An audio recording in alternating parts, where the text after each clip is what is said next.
दीपक देता है रोशनी फैलाने की प्रेरणा, फलदायी वृक्ष देता है देने की प्रेरणा, मधुबन देता है महकते रहने की प्रेरणा, महान व्यक्ति देते हैं जीवन जीने की प्रेरणा। आओ प्रेरणा से दें हम सभी को प्रेरणा।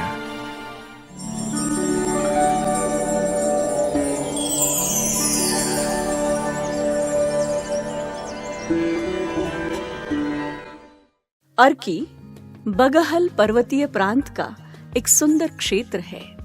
अर्की के ब्रह्मा कुमारीज ईश्वरीय विश्वविद्यालय की मुख्य संचालिका है आदरणीय राजयोगिनी सुमन दीदी जी। आपका जन्म 1981 में हिमाचल प्रदेश के सिरमौर में हुआ। बचपन से आप पढ़ाई एवं भक्ति में विशेष रुचि रखते थे। आप सरलता, सहनशीलता, धैर्यता, गंभीरता और पवित्रता आदि दिव्य गुणों से भरपूर है। सत्य की खोज में आपको सन 2001 में सोलन से ईश्वरीय ज्ञान की प्राप्ति हुई। आपने पहली बार 2002 में संस्था के मुख्यालय माउंट आबू में अव्यक्त बाप दादा से ईश्वरीय मिलन मनाया। परमात्मा से प्रेरणा प्राप्त कर सन 2002 से आपने अपना जीवन ईश्वरीय सेवा में समर्पित किया। सन 2002 से 2004 तक सोलन में ही रही और 2004 से अर्की में रहकर स्थायी रूप से ईश्वरीय सेवाएं प्रदान कर रही है। वर्तमान समय दीदी जी के नेतृत्व में 200 से अधिक विद्यार्थी ज्ञान योग से अपने जीवन को श्रेष्ठ बना रहे हैं।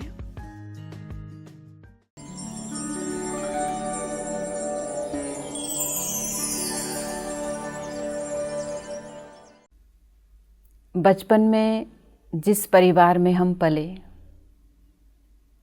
वो परिवार भक्ति भाव वाला था। हिमाचल प्रदेश के जिला सिरमौर में चारना गांव में एक भक्ति वाले परिवार में जन्म हुआ।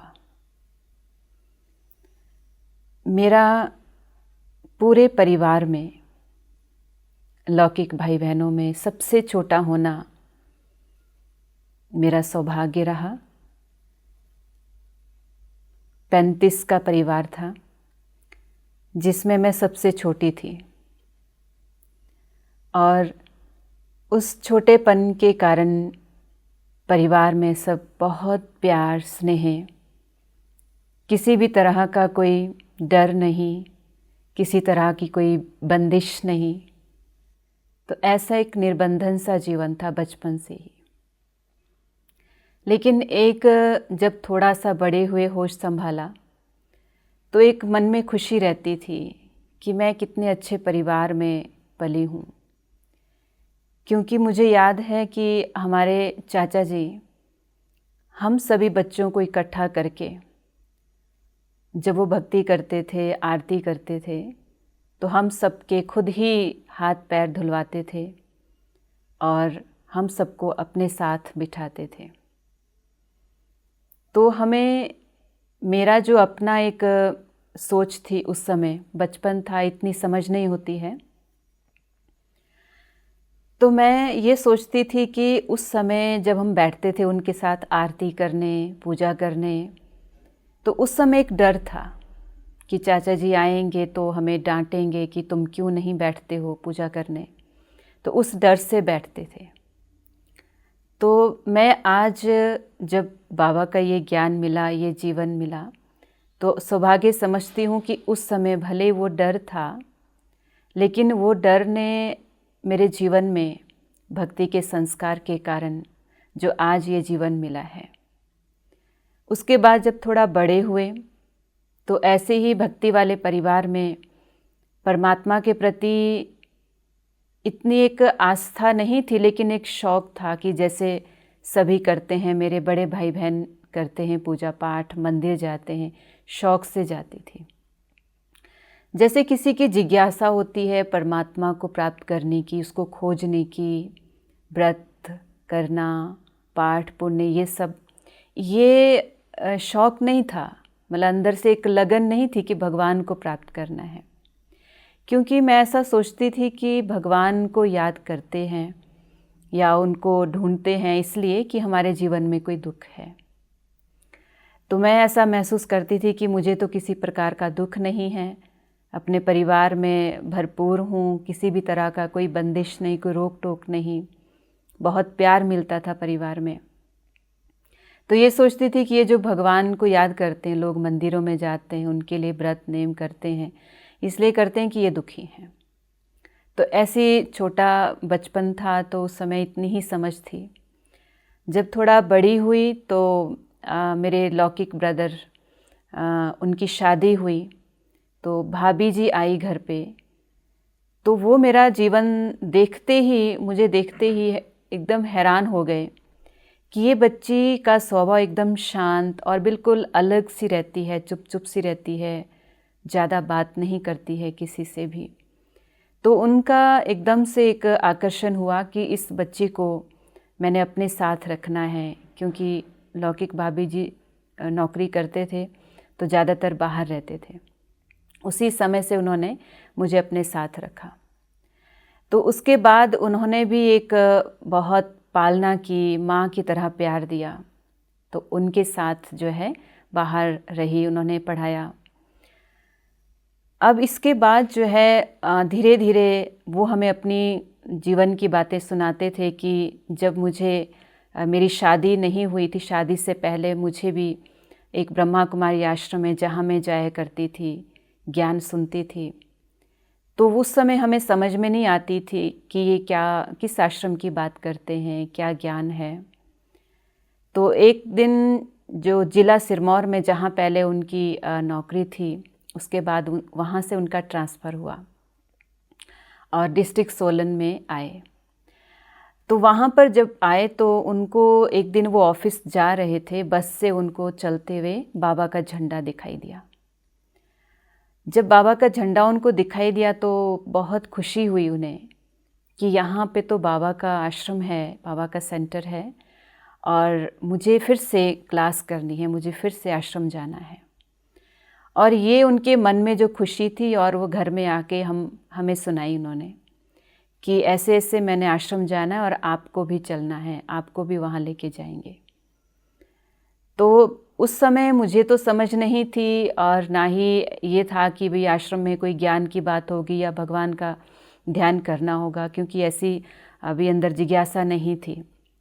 लेकिन उनका कहना मैं कभी टालती नहीं थी। उन्होंने जो कहा, मुझे इतना विश्वास था कि वो मेरे लिए, मुझे जहाँ भी लेकर जाएंगे अच्छे स्थान पर ही लेकर जाएंगे।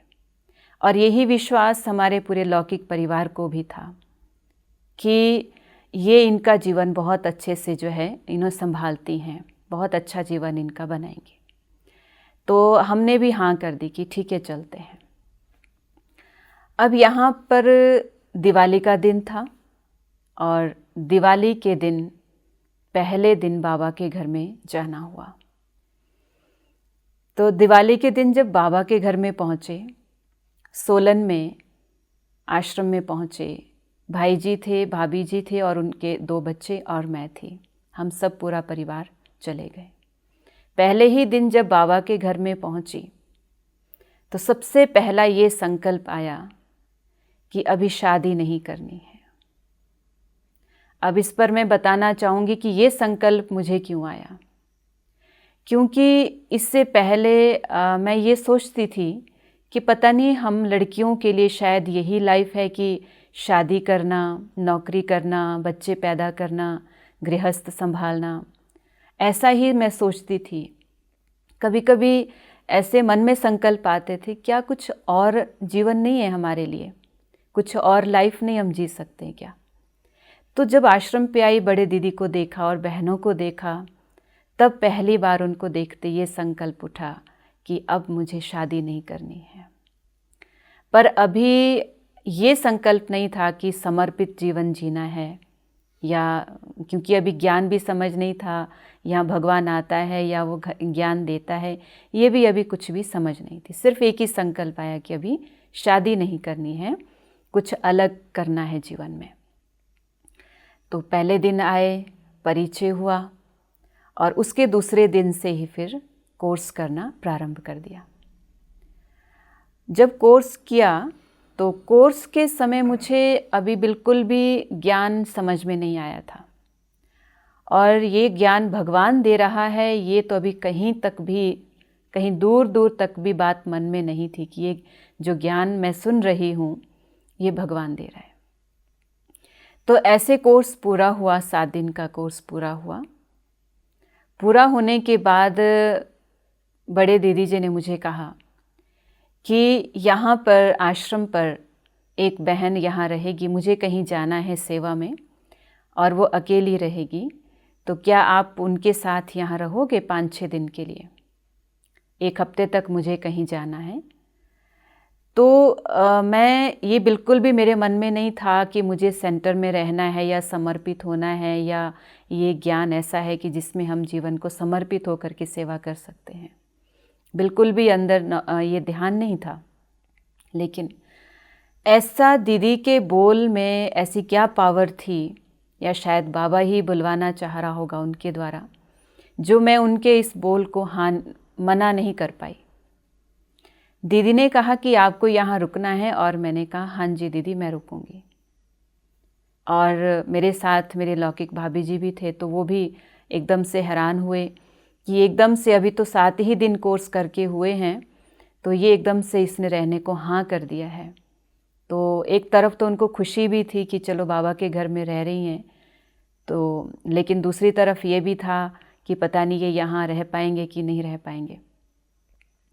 तो उस दिन मैं बाबा के घर में रही, बस 1-2 सूट लेके आई थी और वहाँ पर बहन के साथ रहने लगी।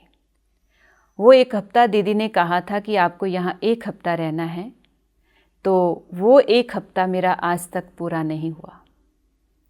जो वो 1 हफ्ता सेंटर में रहने को आई, तो उसके बाद बाबा के घर से फिर वापस नहीं गई।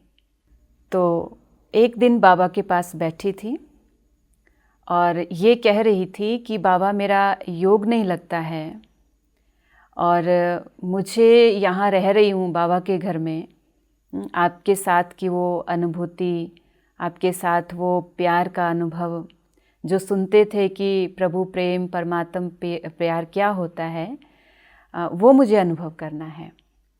तो उसी दिन ये सोच रही थी, उसी दिन जो है फिर दीदी ने मुझे पूछ लिया कि आपका योग लगता है। तो बस फिर वो अंदर एक खुशी हुई कि नहीं, कुछ तो है ये शक्ति जो अभी मैं मन में बात कर रही थी, और इधर दीदी को कैसे पता चला कि मैं इधर बात कर रही थी। दीदी को मेरे मन की बात पता चल गई। फिर उसी समय ये भी संकल्प आया था कि अब मैं वापस, क्योंकि दीदी तो आ गए हैं तो मुझे तो वापस जाना होगा, तो मैं वापस जाऊंगी घर में, घर वालों को जा कर के कहूँगी कि अगर मेरा आश्रम जाने को मन करेगा तो मुझे रोकना नहीं, और अगर नहीं मन करेगा जाने को तो मुझे बोलना नहीं कि आश्रम जाना है आपको। तो ये मैंने संकल्प किया था, जाके मैं बोलूँगी। और मैंने बोला भी, भाभी जी के पास मैंने ये बात बताई थी। आज भी कई बार भाभी जी, भाई जी, बच्चे सब ज्ञान में हैं, तो वो कहीं पर भी आज भी अनुभव सुनाते हैं, उनको अनुभव सुनाने को बोलते हैं, तो ये बात वो अपने अनुभव में बोलते हैं। लेकिन रही बात योग की, अब जब दीदी को मैंने ये कहा कि दीदी मेरा योग नहीं लगता है, और यही अभी अभी मैं बाबा से बात कर रही थी कि मेरा योग नहीं लगता है, मुझे वो योग की अनुभूति करनी है, तो दीदी ने मुझे कहा कि आपने स्वयं से कमेंट्री करनी है। जैसे आप कैसेट सुनते हैं जिसमें कमेंट्री चलती है, कैसेट वाली कमेंट्री आप सुनते हो, वो कमेंट्री आपने खुद को करनी है, अपने आप को कमेंट्री करनी है। मैं उसी समय बाबा के कमरे में गई और वही कमेंट्री जो चल रही थी उसी शब्दों को दोहराती गई और अपने आप को जैसे कमेंट्री करती गई। जैसे जैसे मैं संकल्प करती गई वैसे ही मैं एकदम से अशरीरी स्थिति का अनुभव किया।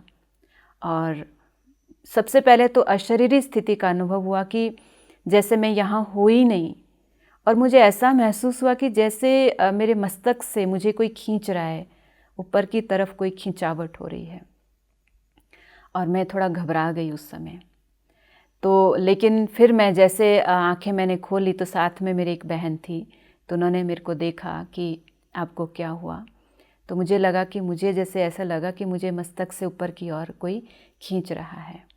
तो उन्होंने कहा कि कोई बात नहीं, आप अशरीरी स्थिति का अनुभव कर रहे हैं और ऐसे ही बैलेंस बनाते हुए आप इसे अनुभव करते जाएं। तो फिर वही कमेंट्री में रोज़ अपने आप को करती थी और धीरे धीरे फिर अशरीरी स्थिति का अनुभव करने लगी कि मैं आत्मा हूँ, इस बात को मैं अनुभव करने लगी। तो अभी 18 जनवरी का मधुबन बाबा का कार्यक्रम था जाने का, और दीदी ने कहा कि आपको मधुबन जाना है। फिर उस समय सभी पूरा लौकिक परिवार भी और हम भी सबको जाना था। तो मैं अभी पहली बार जा रही हूँ मधुबन, लेकिन सबसे बड़ा सौभाग्य ये था कि सेंटर की बहनों के साथ ही जा रही थी। तो ये भी एक खुशी की बात थी कि अभी इतना ज़्यादा समय नहीं हुआ। तो जैसे सेंटर में रह रही थी तो सेंटर की बहनों के साथ ही वहाँ रह रही थी, उनके साथ जाना हुआ, रास्ते में कैसे जाना, वो सब एक बाबा के साथ का जो अनुभव था, सभी ब्राह्मणों के साथ मधुबन जाने का, ट्रेन में कैसे जाते हैं, एकदम वो सब नया था। और एक बहुत अच्छा उसमें एक अनुभव कि हम किस यात्रा पर जा रहे हैं। तो उस बहन ने जिस दिन मुझे ये कहा कि वहाँ हम सब मधुबन किस लिए जा रहे हैं, हम भगवान को मिलने जा रहे हैं, तो ये शब्द सुन के मेरे अंदर थोड़ा सा हलचल हुई कि क्या हम सच में मधुबन भगवान को मिलने जा रहे हैं। पहले तो मैंने ये सोचा था कि शायद हम घूमने जा रहे हैं, वहाँ पर यात्रा पे जा रहे हैं, लेकिन जब उन्होंने ये कहा कि वहाँ 18 जनवरी को बाबा आएंगे, भगवान आएंगे दादी के तन में, तो हम मिलेंगे उनसे, तो बस फिर मेरे मन में एक ही संकल्प था कि बाबा, जैसे मैं मधुबन पहुंचूंगी और जिस दिन आपसे मिलन का दिन होगा, उस दिन अगर मुझे ये महसूस हो गया कि भगवान इस धरती पर आ चुका है, तो उसी दिन से मैं संकल्प लूँगी कि ये जीवन को मुझे समर्पित रूप से सेवा करनी है। तो मधुबन पहुँचे और मधुबन में रोज़ क्लासेस हुई, वहाँ पर योग करते थे, बहुत अच्छा लगता था, हॉल में जाके बैठते थे, क्लासेस सुनने को मिलती थी। तो बाबा के सामने बैठे थे और स्टेज पर दादी बैठी थी, तो मुझे स्क्रीन पे देखने को कहा गया था, लेकिन मेरे मन में संकल्प आया कि मुझे स्क्रीन पे नहीं देखना है, सामने स्टेज पे जहाँ दादी बैठे हैं।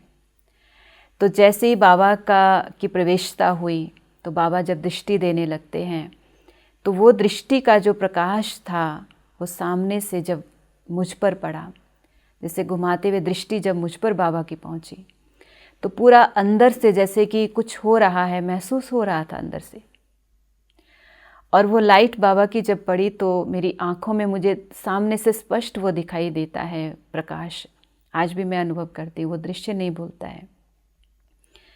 लेकिन वो प्रकाश को देखते देखते मेरी आंखों से आंसू निकल रहे थे, और आंसू निकलते हुए उस प्रकाश को देखते हुए मेरे मन में संकल्प आया कि बस अब भगवान इस धरती पर आ चुका है और मुझे ये जीवन को समर्पित रूप से सेवा करनी है, ये जीवन बाबा की सेवा में लगाना है।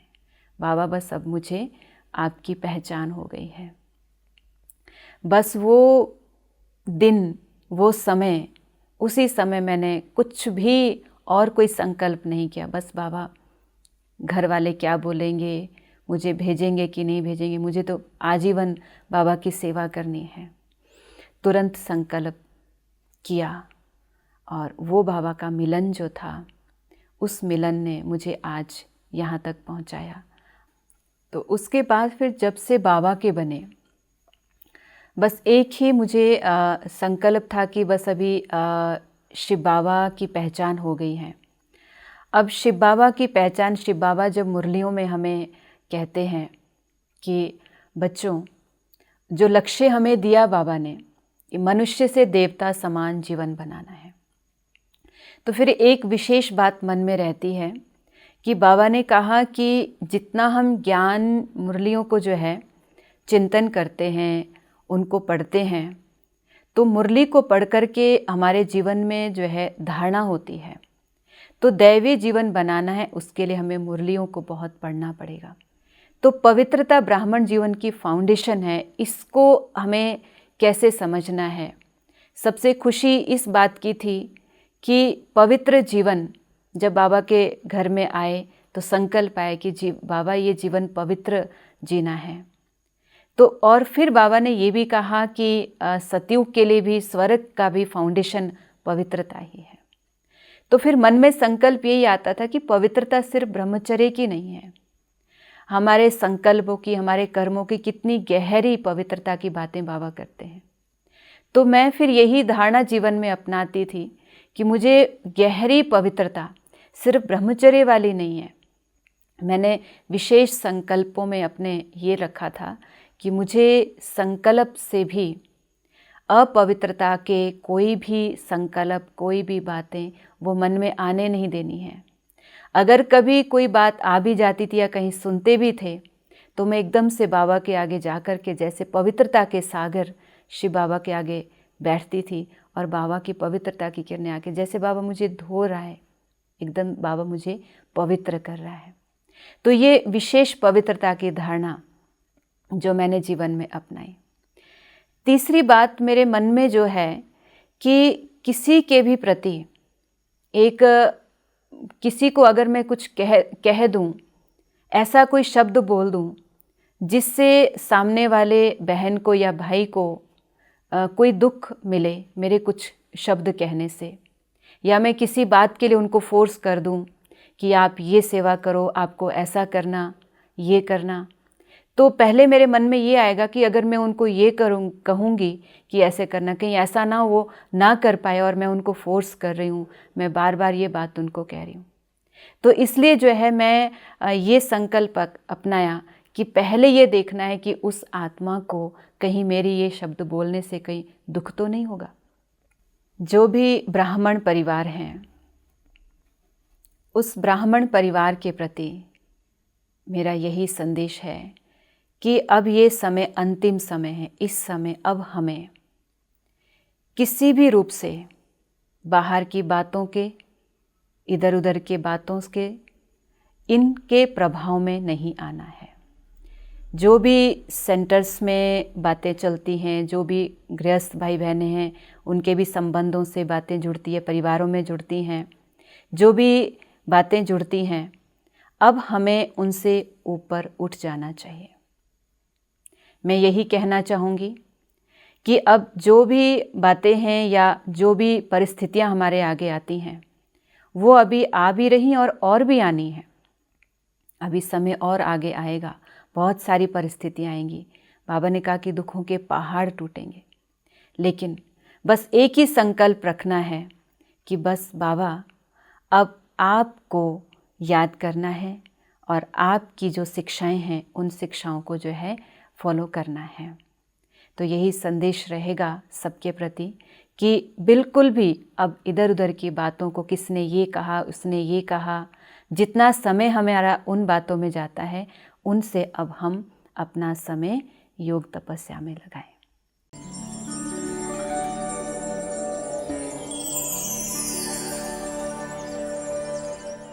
दीदी जी का जो व्यक्तित्व है वो और जो जीवन है वो बहुत सादगी भरा है। रहने से लेकर के, खाने पीने, पहनने से लेकर के बहुत सी सादगी जो है वो दीदी के अंदर है।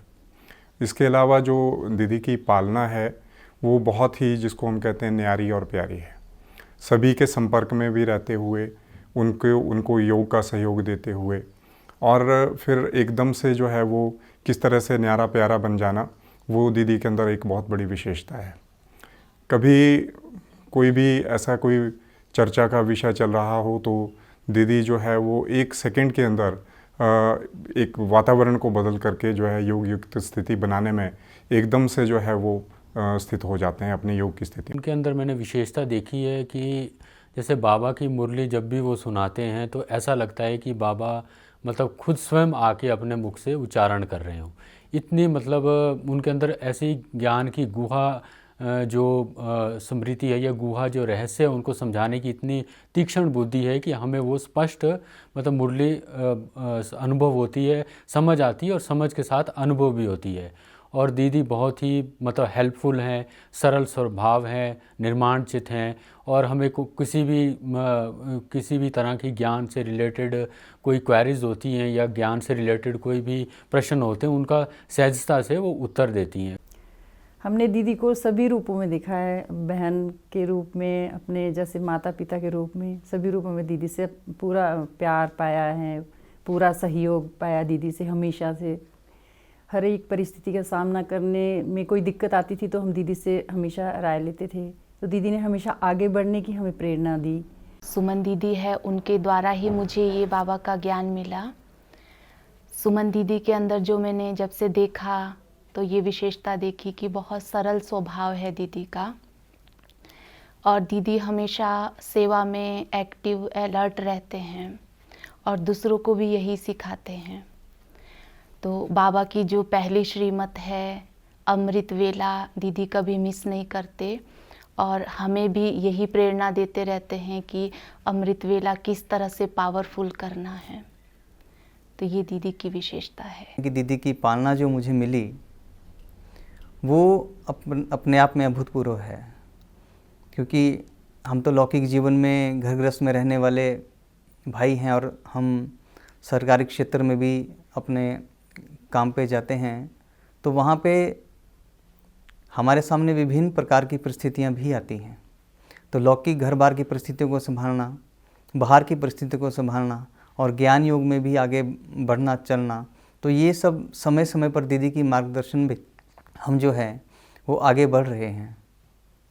और ज़िंदगी में बहुत सारी परिस्थितियाँ ऐसी आई जब दीदी का पालना कुछ अलग प्रकार से मिली कि दीदी की जो योग की शक्ति है उसके द्वारा भी मैंने बहुत से परिस्थितियों को जो है वो पार किया है।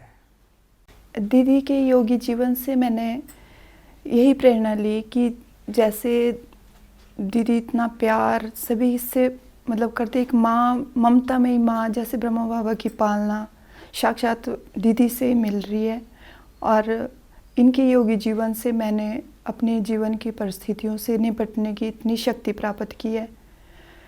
मैं दीदी के साथ एक बार सेवा में गई तो मैंने दीदी के भ्रिकुटी के बीच में बाबा की ज्योति बिंदु का साक्षात्कार किया, तो उसके बाद मेरा जीवन बहुत परिवर्तन हो गया।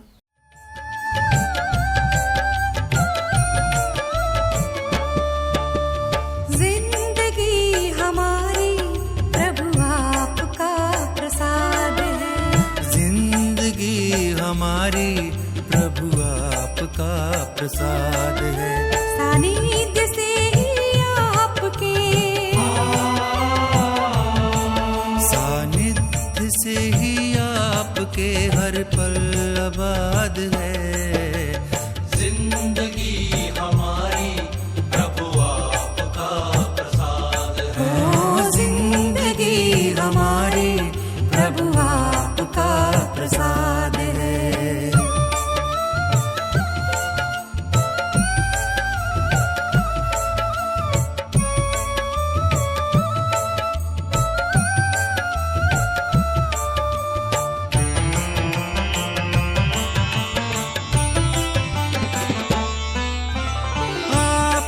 शक्ति से संवर गया चिंतन, आपकी शक्ति से संवर गया चिंतन। शुद्ध हुआ मन और शीतल